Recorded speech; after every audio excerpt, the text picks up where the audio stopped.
We may have answers, we don't know who. No, we know that. Yeah. We're going to ask. Okay, okay. Yeah, that's true. Don't even. Yeah. That's smart. So we might not have anything for you. Skewed and reviewed. Yeah. There's a man in the high castle. Yes. Tell me. Yeah, oh, I have spoilers. Oh, then you I can tell you how it's going to end. So what can we expect for this season? Penny's has no hands. Like, the Yes. school is going under. Yes. You know. Everything has seemed to go to hell. Yeah. So, what can we expect? I mean, we know the books, but... Why would you have to? Yeah, I mean, I think the beautiful thing with the books and our show is that, so we are the show. So we have taken liberties and we deviated to go back. And, the way that we've structured the Beast confrontation is different. But what you can expect is just more crazy, more fun, more humor, more relationship, just more excellent. I think that it's second season, so we're all just a little bit more comfortable. We get to kind of take the blinders off and just kind of play. I think one of the coolest things is I've done probably 7 series, maybe 8, and then this Magicians comes up and it's probably easily my favorite. Oh yeah. I said all that to say this. Coming back to season 2, it felt like there was no break, and that's what it seemed. It's very seamless, and everyone just back to work. But from a story standpoint, because I think that's what you guys care about, there are immense consequences that we will deal with, and we will all have to deal with it. All of us have to go on such crazy journeys because of what happens at the end of the first season. Very, very high stakes. And emotional levels that people are getting. Don't brace this. Thank you. Really nice. Really nice. Thank you. So the dean seems to have given up on Quentin. He's drinking and he's basically said, I'm done with this and you're gonna die and He's in so therapy be it." now. I'm in therapy now. Yeah. I think the really cool thing about the dean is I've been trying to find a way to play all of that and play all those really cool gray areas and find the different levels that make him a human being. He cares about all of his kids. He really thinks, I think, that there's something particularly special about this last time around. If you've seen the series, about 39 times.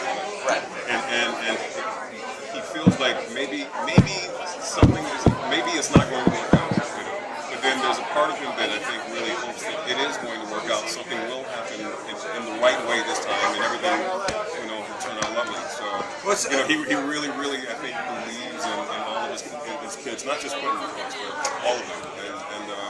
And I've been playing the Dean sort of in a very tough love sort of way. Some people call him a dick. Some people have called him, an asshole. But underneath all of that, I've been playing him tough. But underneath all that is a lot of love. Like he really, really believes in these young people. I think what's also really beautiful is that this is a show about humans, and I think that Rick is in the world of fantasy. He could be set in a situation where he's the Aslan, Dumbledore, and Lev is often talked about not wanting to have that, and so allowing the Dean to be human. And that moment that you're talking about, where he's drunk, and we all have that moment of despair. We all have that moment of despair, and to have the teacher do that, it's such like a beautiful. What do we do when our guidance is compromised? What do we do? And I think that's a beautiful story because we all know that we've had teachers, and all of a sudden that moment you're like, what? And that's what the lesson is? Also, I want to shout out this dude because he had to do a lot of acting in sunglasses. And the eyes, that's hard to do, man. That's hard to, and these contacts that make it really hard to see, so, Well, and your characters are everyone is endowed with some special abilities, obviously. So as actors, do you find any traits to the characters, their human sides, that are similar to you or very dissimilar that you appreciate? Yeah, I love getting to play Penny. I mean, Penny's definitely, I believe in this topic, this thought, that as humans we have all colors within us, and what defines our personality is what colors are happening at given moments, and I think the dominant personalities become what colors happen most of the time. So Penny is in me. He's definitely in me somewhere, but Penny's much more unapologetic about how he feels than the way I am. He's less friendly than I am, and so for me it's really liberating and so fun to get to tap into those other colors and bring them to light. It's a joy. fog? Dean? Ditto. That's just last question, okay? So the show kind of touched on the character's past, just by mentions and just by little instances. Will we see more of that this season? Are they exploring more of the past, earlier the Dean, the past, and then are they going to explore Penny's abusive past as well? Well, we do actually get to know a little bit more about Dean, and actually a little bit more about Dean's romantic life. We get a little bit of that taste in the second season. In the pilot, I died sort of, and I come back and I can sort of see with the enchanted glasses on. I can see sort of the outlines of people and things, and maybe different colors, like pink or blue. And you said that. The Dean does have some romance happening somewhere. And I think you will probably see some of that in season 2. With a certain, not a student, but To clarify. let me preface that by saying, Hey, listen, Penny hasn't gotten to Dean yet, is all that means. exactly. We're filming season 3 right now. We're at episode 6, and we're finishing the season as it is. I hope we get to do more of the past. The beauty is that we have so much stuff to take care of at this moment that's not coming up immensely, but it's always informing the characters, and that's what's really exciting. These writers do a great job of not, we fleshed out that backstory. I know, having conversations with John and Sarah, everything that happened to Penny, and then that's such a great, point of collaboration, because then we're all writing from and acting from the same place. We just had a quick question. Thank you. Quick question. It's crazy, yeah. The parties itself were insane. Last night, the Magician's Party was Whirlwind, a fun Absolutely, and it just keeps going today. Yeah. So, for your characters, since everybody seems to have a bit of magic, a bit of special abilities, are there any traits with your characters that you associate with yourselves, or that they have that you wish you had? Margot has a lot of characteristics that I wish I possessed. She's so strong. She's not afraid to speak her mind. She's the person in the room that says what everyone, wants to say and is too afraid to say. And I wish I was more like that. And she satisfies her needs and her desires immediately. She doesn't second guess herself or apologize for herself. That's strong. I think Elliot is really outspoken. I think that he's kind of created a new insiderness, a new pool with his own feeling of being an outsider, and I admire that. I think that that's something that is beautiful in terms of a personal evolution. I wish that I gave us fucks the way that he does. He's he truly will say and do whatever he feels. But I would definitely say there's a difference in terms of how I operate through my life versus how Elliot operates through his.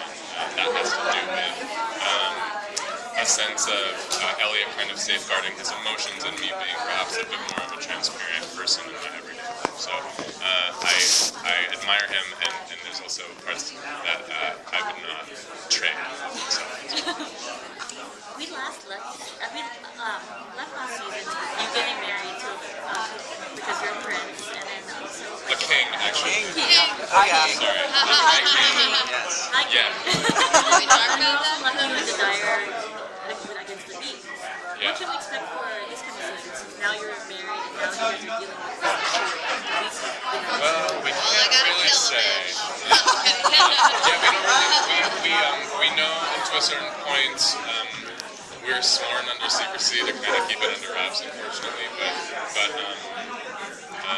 people are like, well, are you alive or are you dead? And so I guess I kind of throw that question back to you guys. What do you think? Well, if you're alive, but you're still married. Maybe, perhaps, maybe. You never know. Yeah. It's tough not being able to talk about it. Yeah. That's a new experience for me. It was a really cool house. So hypothetically, if your characters do survive into season 2, Right, yeah. do you find that you're going to be able to get past your addictions now that you have to be High King, and are you going to accept the fact that he's not going to be around anymore? I think it's one of those things that I can't wait to explore with Hale because, season 1 we talked a lot about, we just want the scene where we really sink our teeth into and sort of flesh out our relationship. And so that's something that I'm really looking forward to doing this season, having more room and space to explore Margot and see her come into her own in the absence of Elliot. Hopefully that's something to look for that I would enjoy doing. And I would say that kind of where we left off with Elliot in season 1, having been in such a dark place and kind of ready to give up on everything and putting his own life perhaps, I would say that there's a renewed sense of purpose and like an intention and a kind of like dignity about just a greater purpose in life, and that's something that isn't easy for him, but something that is anchoring. That has kind of arrived to anchor his life in a way that I don't think anyone's ever made. I don't think he's ever made. So,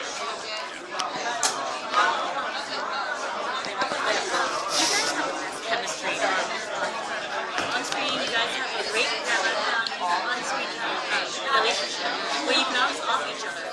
Will we see more of that next season? Because I know there's a lot of issues, but we're going to see more like your banter instead of you guys have. Right when we were, our relationship was deteriorating. Yeah, I mean, I think by the end of season 1, you saw them sort of repair their relationship in a more adult and honest way. So it wasn't like we, I mean, we talked a lot about how, even though it wasn't seen in the final episode, we talked a lot about how we were feeling about each other while we were shooting that. And we always talk a lot about, how to approach each thing together and where these two people came from in order to meet and establish the kind of relationship that they do have, and all the ways that is very specific and all the ways that that's sort of has a gray area, and the importance of all of that. Yeah.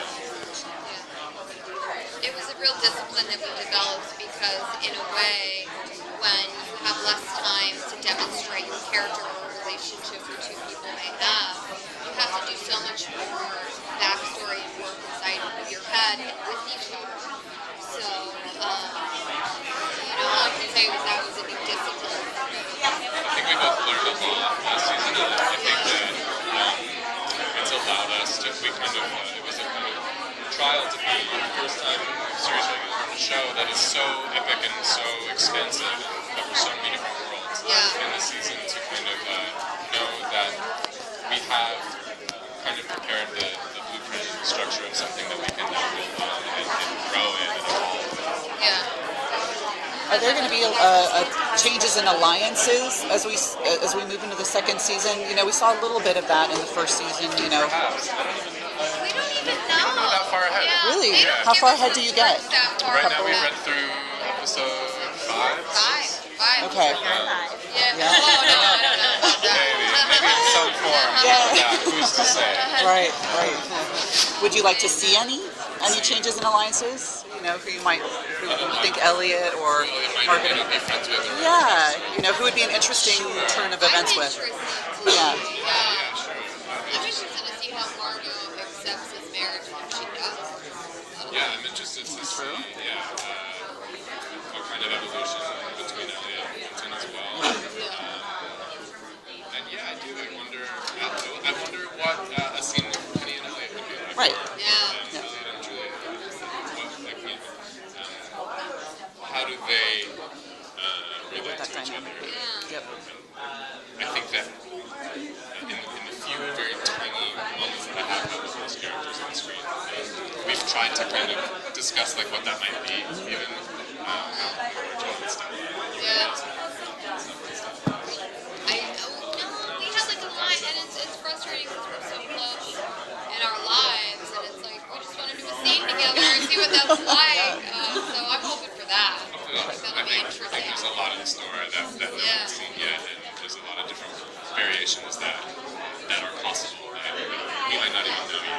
True. Great. Cool. Thank you all so much. So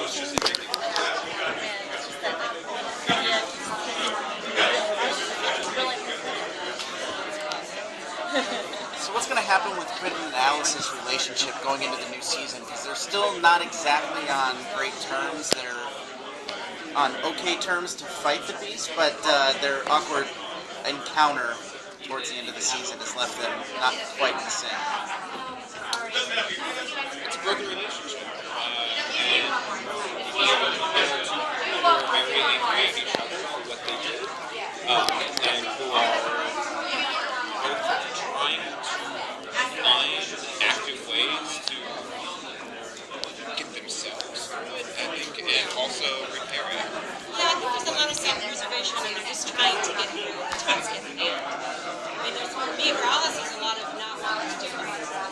And these two characters are, they're like magnets and they love each other and they hate each other at the same time. And have a lot of very passionate relationships and I think no matter what, they're always brought back to each other. They don't quite know how to handle it.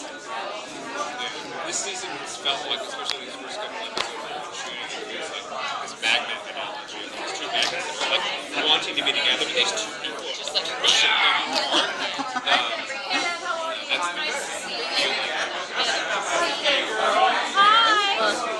Alice is actually supposed to be dead, but the producers, they kept her character alive for this show. Did they tell you anything about her, like what they have planned for her? Like, I mean, beforehand, like, okay, just so you know, this is going to happen, she's going to be fine. When I got the script, the pilot, and I fell in love with it, and I read the books, and I loved Alice so much, that was one of my questions. I knew they were going to her at the end of the first book, and they said they weren't sure. Nobody knows what they're going to do. And I knew signing on no matter what, I love this character. She dies, she passes, it didn't matter to me. But I think what they've done with it is fascinating and awesome, and it's ways they're going to explore, and something that I don't think the fans are expecting. And I'm excited about it.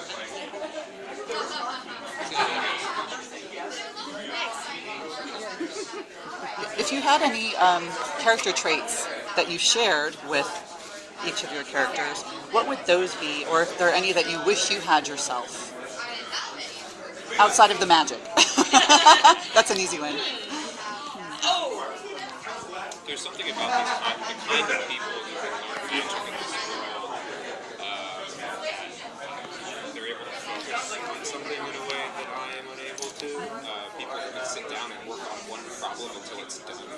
I am a little bit more scattered. I need to be working on one thing at once. There's something about that kind of brain that I envy, but also seems torturous. So. Yeah, I wouldn't want to be I relate to Alice. I mean, she's awkward. I get that part of her.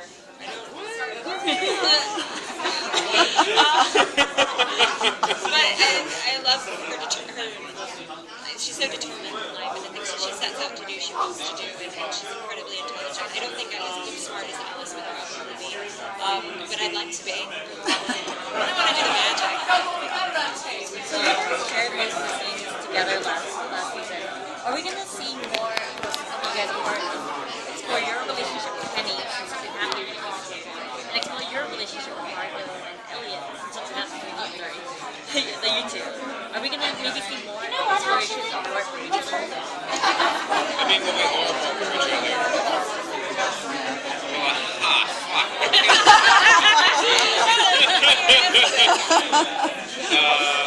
It's especially the beginning of the season. It's much more ensemble based. We thrust these people all into one room with one problem, and so they are all joining to solve it together. We will begin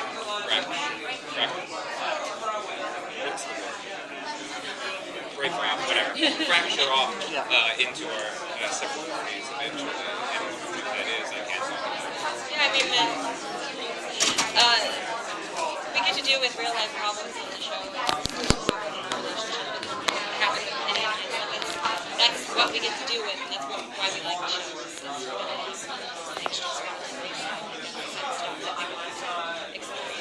and these people grow for this. Will we see maybe a triangle with Julia as well? Like a love triangle? Yeah, or kind of like not even a love triangle. Because she's trying to be part of this magic. Yeah, Julia's not mad. I'm uninterested Yeah. sexual love. I think that she is involved in their lives, has influence there, and they're bound to each other.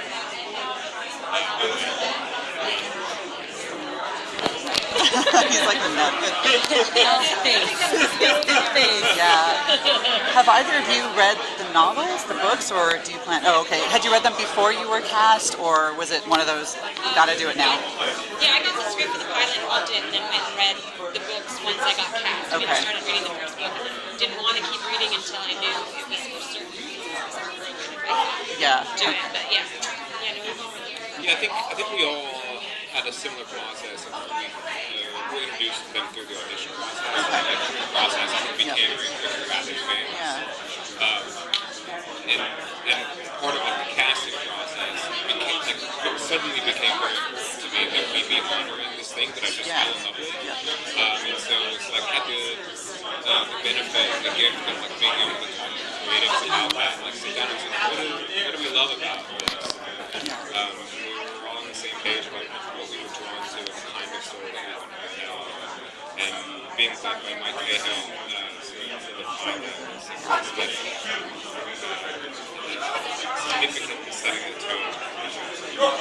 Did it influence you and how you represented your characters by reading the book, or did you want to kind of still bring your own particular edge to the characters? For me, I want to be the best Quentin. I love who he is in books, and I want to represent as clearly and as responsibly as possible. With the knowledge that like we all have a little filters, that should be taken information and things that we're drawn to. So my role is different than so I'm doing my very best version of him, but he is inspired to send You're doing well. We read books on set and we're very big fans of what Lev did with them, and it's our own interpretation. Try our best to do things individual, and we feel we're fans of Yeah. this as well. So it's fans making the show.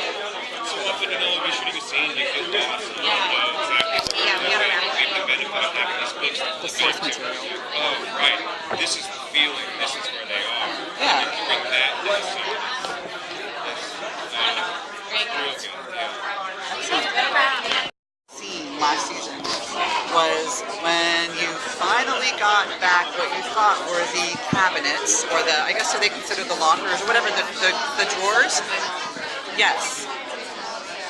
Oh wow, that surprised everybody. I mean, what is it like for you guys being on a show that is actually quite raw, and there's so much, I don't want to say grit, but there's a lot at stake all the time on the show.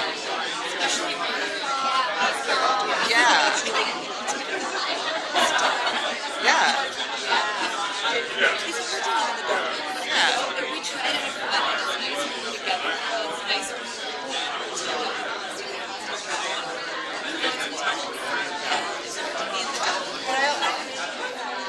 But absolutely, that's what makes it.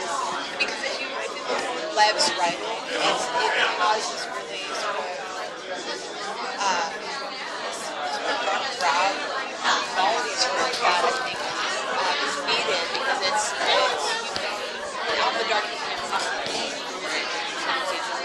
It's really fun to have characters that are continuously have things at stake because it heightens the situation and it makes it fun. Is it fun? Yeah. Oh no. It just feels like everything that could go wrong always happens to poor Julia. I know. Yeah. Just when you think it can't get any darker. Went through really traumatic experience, and he came to find, Hillary and probably part of that.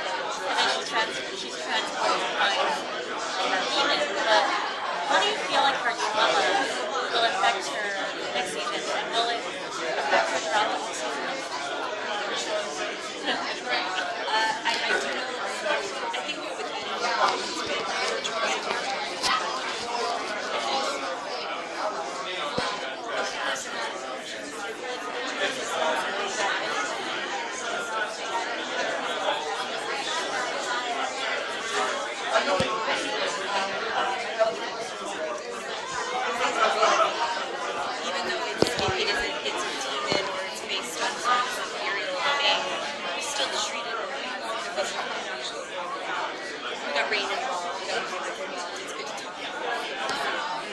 I think, like Ashley said, I would like to continue to move along with life by moving through it. She's strength is immense. Just like anyone, you can't. You have to sort of like allow those feelings and accept them to operate and get through it. And I think it's easy to sort of push them to the side and oh, it's fine, I'm fine. But like sometimes you're not fine. It's okay. So I think it's very cute. She kept her.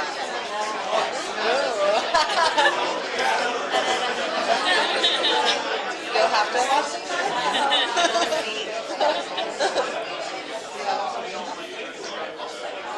You're quiet over there. Thank you. Maybe like you guys have been kept up, like you guys have had relationships that you guys have tried to fix with Penny and with right? Quentin.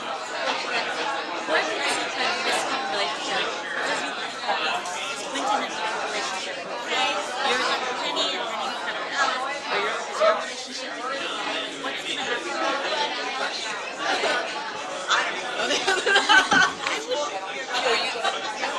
I was just gonna say I would like to, and when I read it, I didn't think that Julia was leaving every part, you know, and I didn't think Katie was leaving. Julia said to Katie, "Go, save yourself." And then when Julia was with the rest of the crew, she said she had saved them or him, depending on who was still alive. And when Julia needs to go, so I think it's kind of like okay, I can use the piece together on one hand, save them. I don't think it was intentional. I was, you know,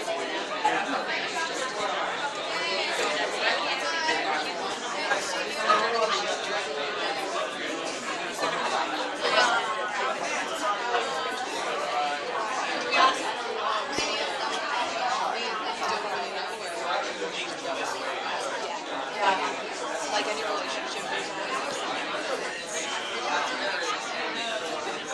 Right, yeah, I know.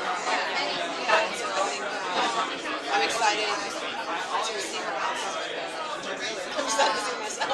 So we'll find out. Did Katie and Julia have any characteristic traits that you wish you had, or any that you wish you didn't have or don't want to have? oh yeah, Katie is a badass. I'm not.